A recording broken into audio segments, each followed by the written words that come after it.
नमस्कार, मैं प्रोफेसर अंजू सेठ, पूर्व प्राचार्य सत्यवती महाविद्यालय प्रातः दिल्ली विश्वविद्यालय और राष्ट्रीय अध्यक्षा संस्कृत संस्कृति विकास संस्थान न्यास आपका हार्दिक अभिनंदन और स्वागत करती हूँ और सीईसी का धन्यवाद करते हुए भारतीय ज्ञान परंपरा एवं पर्यावरण संरक्षण पर आज अपने विचार प्रस्तुत करती हूँ।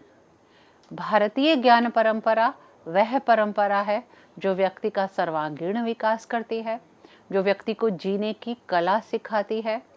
What to do, what not to do in the society, in the देश, इन द हाउस, सब हमें भारतीय ज्ञान परंपरा अच्छे से सिखाने का प्रयास करती है। यह वह परंपरा है जो हमारी मुख्य धरोहर है, हमारी वह थाती है यह जो हमें ज्ञान देती है, विज्ञान की ओर अग्रसर करती है और हमारे संपूर्ण विकास के लिए हमें अवसर भी प्रदान करती है, जिसमें रामायण, महाभारत, वेद, उपनिषद, नीति शास्त्र, सभी प्रकार के नीति ग्रंथ, व्याकरण इत्यादि तकनीकी ज्ञान, इन सभी का एक सुंदर सामंजस्य और पूर्ण समाहित तत्व हमें यहाँ प्राप्त होते हैं। भारतीय ज्ञान परंपरा वास्तव में कहा जाए तो वह अजस्र गंगा का प्रवाह है कि जिसमें हम जितना अवगाहन करते जाते हैं उतने अधिक अनमोल तत्व हमें प्राप्त होते जाते हैं। यह वह रत्नाकर है जिसमें जीवन जीने के सूत्र रूपी रत्न बिखरे पड़े हैं और हम उनको अपने हिसाब से अपनी आवश्यकता अनुसार निकाल कर उनका यदि उपयोग ला सकें और भावी पीढ़ी को उन सूत्रों को प्रदान कर सकें और भावी पीढ़ी भी उनको आत्मसात करके अपने आगे की पीढ़ी को दे सके, तभी भारतीय ज्ञान परंपरा की सार्थकता है। तो भारतीय ज्ञान परंपरा का अजस्र प्रवाह चलता रहे, बहुत आगे बढ़ता रहे, भारतीयों को बहुत अधिक सिंचित करते रहे, ऐसी हमारी कामना है। और उसी कामना को लेकर हमने भारतीय ज्ञान परंपरा में पर्यावरण संरक्षण रूपी एक अनमोल तत्व को लेकर आज अपनी बात कहने का मैंने प्रयास किया है। हम सब भारतीय ज्ञान परंपरा को कुछ मुख्य घटक तत्वों के माध्यम से जानते हैं। वेद, उपनिषद, गुरु शिष्य परंपरा, एक दूसरे को समझना, हमारे सभी धर्म, अर्थ, काम, मोक्ष रूपी पुरुषार्थ, सभी प्रकार के पुराण, महाकाव्य, सभी प्रकार का साहित्य, ये भारतीय ज्ञान परंपरा के मूलभूत तत्व हैं। इनसे हमें वो अनुभूत तत्व प्राप्त होते हैं। प्राचीन ऋषियों के अनुभव से हमें वह तत्व प्राप्त होते हैं जो हमें भविष्य में आने वाली समस्याओं से अवगत कराते रहते हैं और न केवल अवगत कराते हैं अपितु उनका एक समाधान भी हमारे समक्ष प्रस्तुत करते हैं। क्योंकि ऋषयास्तु मंत्र द्रष्टारः न तु कर्तारः। ऋषि जो थे वो मंत्रों को देखने वाले थे, उन्होंने मंत्र लिखे नहीं थे, अनुभव किए थे, देखे थे, समझे थे और उन्होंने उन मंत्रों को हम लोगों तक पहुंचाने का प्रयास किया। और हमारा सार्थकता तभी है हमारे इस प्रयास की जब हम अपनी भावी पीढ़ी को उन सभी मंत्रों में विद्यमान अनमोल रत्नों को उन तक पहुंचा सकें।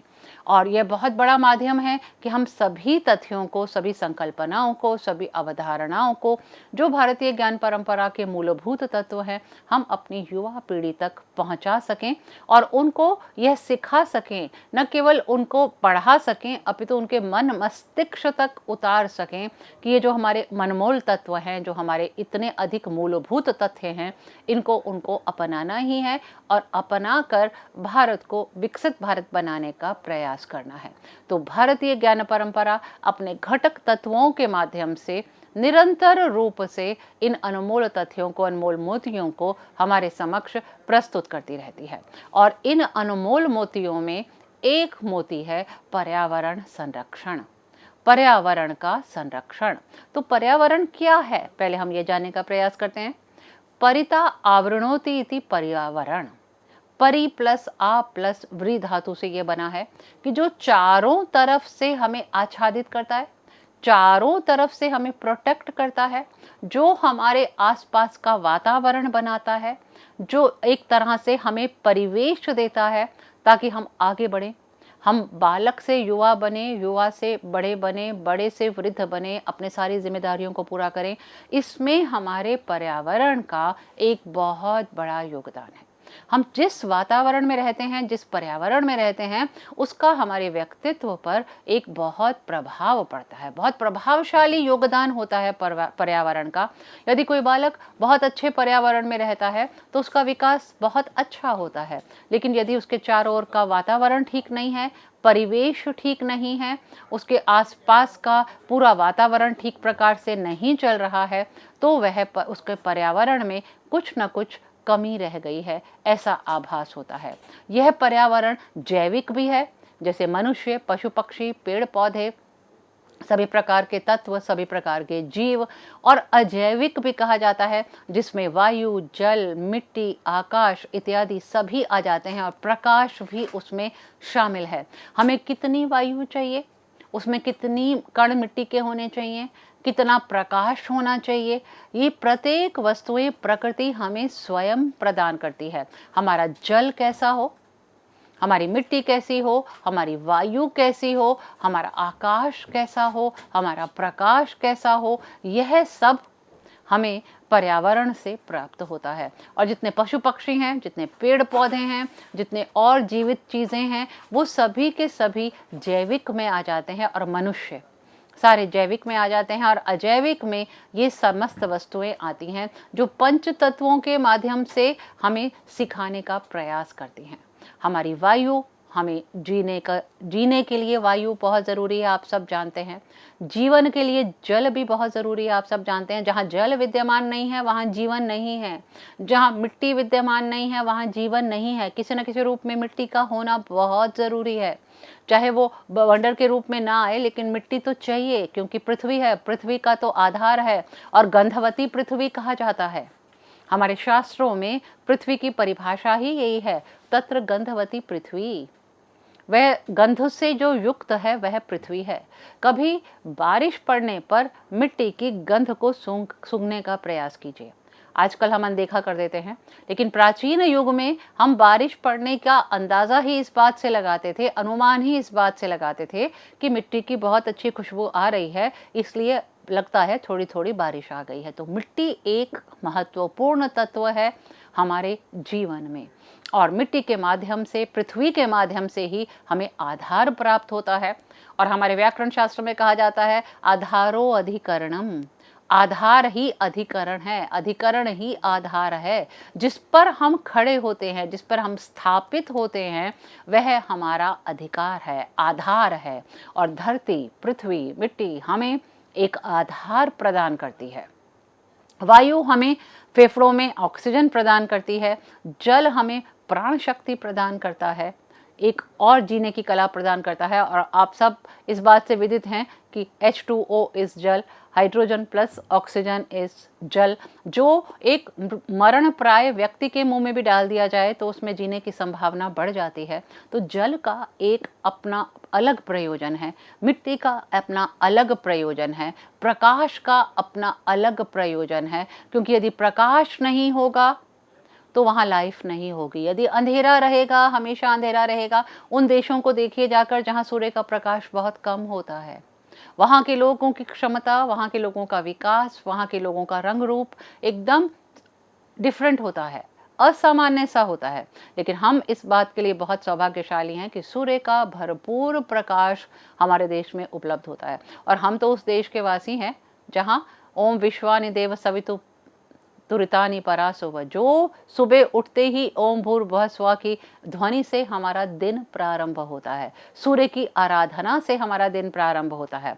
और प्रकाश भी हमारा कैसा है, जो एक प्रकाश का उदय होता है, दूसरे का अस्त होता है, फिर एक का अस्त होता है, दूसरे का उदय होता है। सूर्य और चंद्र की मैं बात कर रही हूँ। एक औषधि तत्व हमें प्रदान करता है, शीतलता प्रदान करता है, तो सूर्य हमें जीवन प्रदान करता है, जीवन जीने की कला सिखाता है, जीवन जीने के लिए प्रेरित करता है कि उठो जागो, अपने काम पे लगो।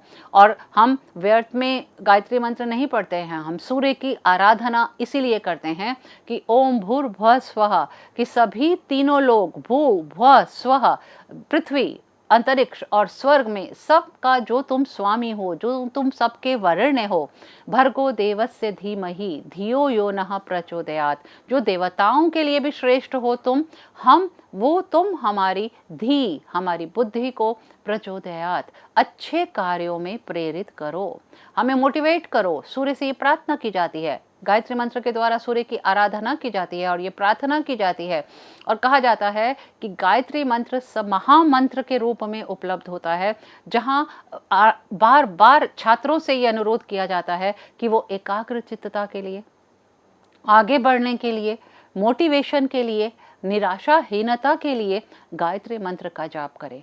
हमारी भारतीय परंपरा तो प्रत्येक आपत्ति में यदि हम मंत्र जाप करते हैं तो हमारी मुख्य मुख्य आपदाएं स्वयमेव दूर हो जाती हैं। और कहाँ जाना, वैदिक मंत्र है, असतो माँ सद्गमय तमसो माँ ज्योतिर्गमय। असत से सत की तरफ जाएं, अंधकार से ज्योति की तरफ जाएं, तो प्रकाश हमारे लिए बहुत ज़रूरी है। और ये प्रकाश एक तरह से सिंबॉलिक होता है ज्ञान का, ज्योति का, आंतरिक ज्योति का, आंतरिक ज्ञान का, जो हमारे लिए बहुत बहुत बहुत अनिवार्य है। और पर्यावरण संरक्षण से क्या अभिप्राय है कि प्रकृति माता ने हमें जो जो भी प्रदान किया है, हम उसका रक्षण करें, उसका पालन करें और उसको संवर्धित करें, उससे अपने जीवन को संतुलित बनाएं, बैलेंस बनाएं और प्रकृति के संपूर्ण प्रक्रिया को भी बैलेंस करने का प्रयास करें। यह होता है पर्यावरण संरक्षण। क्योंकि देखिए, आप सब लोग जानते हैं कि प्रकृति हमारी माता है। हम प्रकृति को माता, देवता और संरक्षक के रूप में हमारे देश में स्वीकार किया जाता है। माता भूमि पुत्रो अहम पृथिव्या, वैदिक मंत्र है। माता हमारी, पृथ्वी सूक्त है पूरा वैदिक में। माता हमारी, पृथ्वी हमारी माता है और हम पृथ्वी के पुत्र हैं। और पुत्र और माता का संबंध सर्वविदित है। माता कभी पुत्र के विरोध में नहीं जाती, पुत्र के विपरीत नहीं जाती, और पुत्र भी माता की पूर्ण सेवा करने के लिए तत्पर रहता है। तो माता, प्रकृति माता तो हमें सब कुछ प्रदान कर रही है, तो हमें भी बदले में प्रकृति माता का संरक्षण, संवर्धन और रक्षण करना बहुत अधिक अनिवार्य है। क्योंकि हम यदि प्रकृति माता को माता मान रहे हैं तो उसकी रक्षा करना भी हमारा सबसे बड़ा कर्तव्य है। क्योंकि यदि हम माता के सभी कर्तव्य वो हमारे लिए पालन कर रही है तो हमें भी उनका रक्षण करना चाहिए, और वही है पर्यावरण संरक्षण। और प्रकृति हमें आगे बढ़ने की शिक्षा देती है, हमेशा हमेशा हमारे ऊपर एक आशीर्वादात्मक छाया रखती है, आगे बढ़ने के लिए प्रेरित करती है।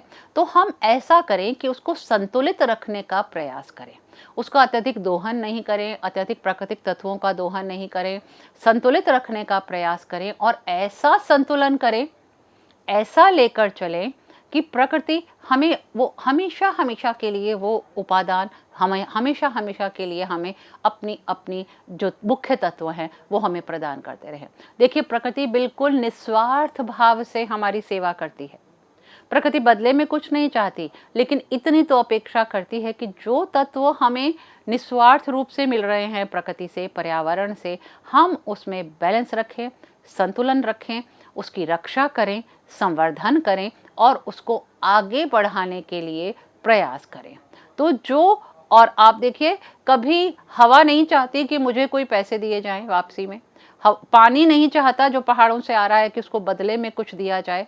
आप देखेंगे पहाड़ों से जो जल निकल कर आ रहा है, स्वयमेव आ रहा है, बर्फ पिघलती है, जल आ रहा है, वो कई जड़ी बूटियों से युक्त है, कई मेडिसिनल पावर से युक्त है। जो मेडिसिनल हमें यहाँ नहीं भी प्राप्त होती हैं वो उससे युक्त है। यदि आपने अपने जीवन में किसी झरने का पानी पिया होगा, बिल्कुल प्राकृतिक झरना, तो आप इस अंतर को समझ सकते हैं कि इतना मीठा पानी आपको दिल्ली में कहीं उपलब्ध नहीं हुआ होगा, किसी और कोने में उपलब्ध नहीं हुआ होगा, जितना प्राकृतिक झरनों का पानी मीठा होता है। उसमें स्वाभाविक मधुरता होती है, माधुर्य होता है, जड़ी बूटियों की मेडिसिनल पावर होती है, चिकित्सीय गुण होते हैं, सभी औषधीय तत्व होते हैं, और वो पानी का सेवन शायद हमें बहुत सारे रोगों से बचा सकता है।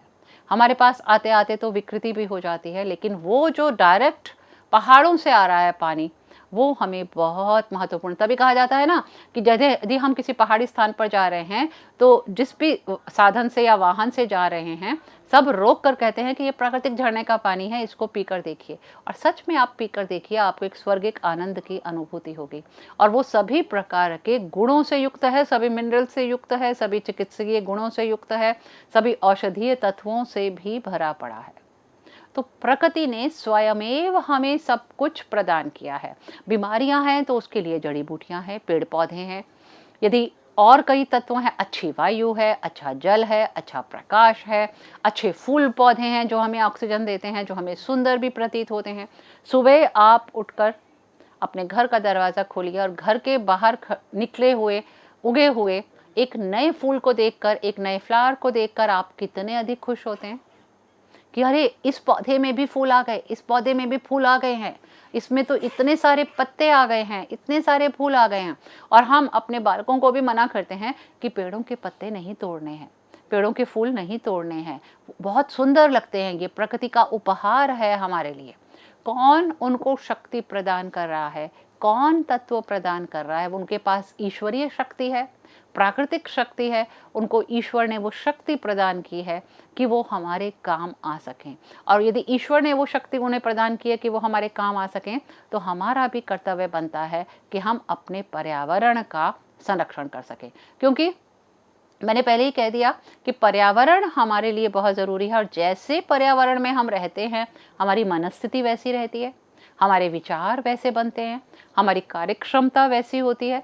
अच्छे पर्यावरण में रहते हैं तो हम अच्छे विचार रखते हैं, अच्छा सोचते हैं, अच्छा करते हैं। और जब हम देखते हैं प्रकृति हमें इतने सारे तत्व प्रदान कर रही है, इतना कुछ प्रदान कर रही है कि हमें फल फूल सब्जियां, अन्न, धन सभी हमें प्रकृति प्रदान कर रही है। जल भी हमें प्रदान कर रही है, शीतल जल। प्रकृति प्रदत्त जल गर्म नहीं होता है, शीतल ही होता है। वो और बात है कि जहाँ कहीं कोई ऐसा हो कि गंधक इत्यादि हो तो वहाँ से गर्म जल की उत्पत्ति होती है। अब आप देखिए, एक ही स्थल पर, पंजाब में एक स्थल है जहाँ एक तरफ गर्म जल निकल रहा है और उसके साथ में ठंडे जल की प्राप्ति हो रही है। तो ये प्रकृति नहीं तो और क्या है? प्रकृति ने हमें क्या क्या नहीं दिया, कितने मिनरल्स दिए हैं, कितनी माइंस दी हैं, कितने तत्व दिए हैं। हमारे सारे आभूषण, सोना चांदी हीरा इत्यादि, कोयला इत्यादि, ईंधन इत्यादि, सभी कुछ प्रकृति प्रदत्त है। हम मानव सिर्फ उसको रिफाइंड कर सकते हैं, रिफाइंड कर सकते हैं। अब रिफाइंड के नाम से याद आया, तो जितने ऑयल हम खाते हैं, जितना घी हम खाते हैं, पेड़ पौधे पशु पक्षी सभी उसमें विद्यमान है। पशु भी निस्वार्थ भाव से हमारी सेवा करते हैं। प्रकृति के ये सभी तत्व जो ईश्वर प्रदत्त हैं, निस्वार्थ भाव से सेवा करते हैं, क्योंकि इनको नहीं पता कि अयम निजः परोवेति गणना लघुचेतसाम, कि ये मेरा अपना है तो मैं इसको दूध दूंगी, मेरा अपना नहीं है तो मैं इसके लिए दूध नहीं दोहन करूंगी। नहीं, सभी के लिए बराबर से सर्वे भवन्तु सुखिनः सर्वे सन्तु निरामया। प्रकृति के तत्व, प्रकृति के उपादान। और ऐसा नहीं है कि सूर्य किसी एक प्रदेश में उगना चाहे और दूसरे में कहे मैं तो नहीं जा रहा आज इस प्रदेश में। नहीं, सभी को समान दृष्टि से देखना है।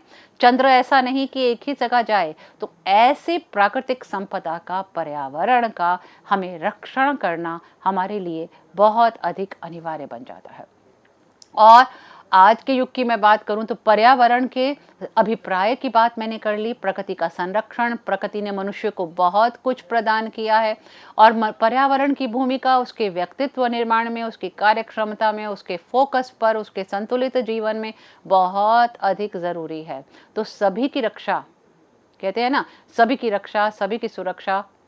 सर्वमंगल मांगल्ये शिवे सर्वार्थ साधिके शरण्ये त्र्यंबके गौरी नारायणी नमोस्तुते। तो सर्व मंगल मांगल्य, जो सबका मंगल करने वाली देवी है, वो प्रकृति माँ हम सब की रक्षा करने के लिए हमेशा तैयार रहती हैं, तत्पर रहती हैं। और पर्यावरण संरक्षण, संरक्षण मैंने शब्द क्यों लिया? पर्यावरण तो हमारे पास है ही, हमने उसकी रक्षा क्यों करनी है, कैसे करनी है, क्या क्या हमारा उद्देश्य है? सबसे पहले तो क्यों करनी है? क्योंकि जीवन को संतुलित बनाना है, जीवन को अच्छा जीना है, तो प्रकृति का संरक्षण करना ही पड़ेगा, पर्यावरण का संरक्षण करना ही पड़ेगा। माता भूमि पुत्रोहम पृथिव्या, माँ पृथ्वीम हिंसयात, पृथ्वी की रक्षा करो, पृथ्वी की हिंसा मत करो, ये बार बार उपदेश दिया गया। और पृथ्वी की रक्षा से क्या अभिप्राय है कि हम उसको बहुत अधिक उनका शोषण ना करें, किसी भी प्राकृतिक संस्थान का, किसी भी प्राकृतिक उपादान का, संसाधन का शोषण ना करें। वृक्ष लगाएं, वृक्षारोपण करें, पृथ्वी की रक्षा करें। पृथ्वी हमें आधार प्रदान करती है, तो उसका संरक्षण, जल का संरक्षण, वायु का संरक्षण, प्रकाश का संरक्षण, सब संरक्षण हमारे लिए बहुत बहुत बहुत उपयोगी हैं। क्योंकि यदि हम संरक्षण नहीं करेंगे और संतुलन नहीं रखेंगे तो मानसिक, शारीरिक सारा संतुलन बिगड़ सकता है, क्योंकि इन्हीं पर आधारित है। अब सूर्य का यदि उदय नहीं होगा तो हम सुबह नहीं उठेंगे, चंद्र का उदय नहीं होगा तो हम अपने काम से वापस नहीं जाएंगे, शाम रात नहीं हुई तो हम तो काम करते रहेंगे। क्योंकि हम तो ये देखते हैं दिन कितना रह गया, कितना काम रह गया, कितना दिन अभी बचा है, उसी के हिसाब से हम काम को डिवाइड कर लेते हैं। और इसी प्रकार मन में स्वाभिमान की भावना, न्याय की भावना, व्यवस्था की भावना, इसलिए हमारे लिए पर्यावरण संरक्षण का बहुत अधिक महत्व है। और आध्यात्मिक महत्व भी है। आध्यात्मिक महत्व इसलिए है, आदिभौतिक है, आदिदैविक है, आध्यात्मिक है। आध्यात्मिक महत्व क्यों है कि हम तो जानते हैं ईशावास्यम इदम सर्वम, कि ये सारा कुछ ईश के द्वारा आच्छादित है। ईश कौन? ईश्वर, जो सर्वम खलविदम ब्रह्म, जो सारा कुछ है वो ब्रह्म के द्वारा आच्छादित है, उसी ब्रह्म से उत्पन्न है। तो उसी ब्रह्म से ही उत्पन्न है, तो हमने उसी की ही रक्षा करनी है, तभी वो हमें दोबारा प्राप्त होगा। तो उस ईश्वर के द्वारा उत्पादित, उस ईश्वर के द्वारा प्रदत्त पर्यावरण की रक्षा अपने जीवन के संतुलन के लिए, अपनी मानसिक शांति के लिए, अपनी आध्यात्मिक प्रगति के लिए और अपने आप को आगे बढ़ाने के लिए, और सबसे पहले अपने अस्तित्व की रक्षा करने के लिए। अस्तित्व का आधार है ये पर्यावरण, क्योंकि यदि पर्यावरण होगा तो हमारा अस्तित्व है, और पर्यावरण की रक्षा नहीं है तो हमारा अस्तित्व धीरे धीरे धीरे धीरे समाप्ति की ओर चल पड़ेगा। क्योंकि हमारे पास जल नहीं होगा तो नहीं हम ज़्यादा दिन टिक सकते, प्रकाश नहीं होगा तो हम जीवित नहीं रह सकते, ऑक्सीजन नहीं होगी, वायु नहीं होगी तो हम नहीं जी सकते। जरा सी देर के लिए वायु का दबाव कम होता है तो हम कितने अधिक परेशान होते हैं। और जल की सुरक्षा तो हमारे लिए बहुत ज़रूरी है, जिसके लिए प्राचीन ग्रंथों में कहा गया आपो ही जलम आपो ही ष्ठ धर्मायुज। ये तो हमारे लिए धर्म की भांति है कि हमने जल का पान करना है। और आप जानते हैं कि आज के युग में भी बड़ी से बड़ी बीमारी के लिए वाटर थेरेपी बताई जाती है। वाटर थेरेपी क्यों बताई जाती है? क्योंकि जल से हमारे शरीर के समस्त विकारों का ह्रास होता है, समस्त विकार स्वयमेव निकल जाते हैं। बड़े से बड़ी बीमारी भी बार बार डॉक्टर्स कहते हैं पानी अधिक पियो, पानी का सेवन बढ़ाओ, लिक्विड अधिक पियो, लिक्विड का सेवन करो। क्यों? अब इतनी घोर गर्मी में बार बार कहा जाता है लिक्विड का सेवन करो, पानी का सेवन करो, ताकि हमारा शरीर डिहाइड्रेट ना हो, उसमें बीमारियां इकट्ठी ना हो। क्योंकि जितने विकार इकट्ठे होते जाएंगे, पूरे आयुर्वेद की संकल्पना ही इस बात पर आधारित है कि जल का बहुत अधिक सेवन करना चाहिए। और शरीर में 70% जल है। यदि हम जल का सेवन करते हैं तो हमारे सभी विकार, सभी बीमारियां धीरे धीरे स्वयं एवं ही दूर होती जाती हैं। और अर्ली मॉर्निंग जल का सेवन, और जल वाटर थेरेपी के भी कुछ नियम हैं आयुर्वेद में जो हमें पर्यावरण संरक्षण की ओर प्रेरित करते हैं कि जल होगा तो पिएंगे। इसलिए जल का भी वेस्टेज नहीं होना चाहिए, वायु का वेस्टेज नहीं होना चाहिए, एनर्जी, ऊर्जा, संसाधनों का वेस्टेज बिल्कुल नहीं होना चाहिए। उनका हम संतुलन बनाए रखें, उन पर ध्यान दें, उनका संतुलन बनाए रखें और पारिस्थितिक सभी चीज़ों का बहुत अच्छी तरह से प्रयोग करें, वो संतुलन हम बनाए रखें। वृक्षारोपण करें ताकि हमें ऑक्सीजन की मात्रा हमारे को बहुत बढ़ जाए, क्योंकि वृक्ष आप सबको पता है ऑक्सीजन देते हैं और कार्बन डाइऑक्साइड लेते हैं। इससे बड़ी सेवा और कौन कर सकता है? दोनों की प्रॉपर्टीज आप लोग जानते हैं, ऑक्सीजन की क्या प्रॉपर्टी है, क्या कार्य है, और कार्बन डाइऑक्साइड का क्या कार्य है। ऑक्सीजन में एक कैंडल जला सकते हैं हम, लेकिन एक फूंक मारिए बुझ जाती है। तो कार्बन डाइऑक्साइड और ऑक्सीजन, वृक्ष अब हमको ऑक्सीजन देते हुए कार्बन खुद ग्रहण कर लेते हैं। बताइए जरा, इससे अधिक संरक्षण और हमें कहाँ से प्राप्त होगा?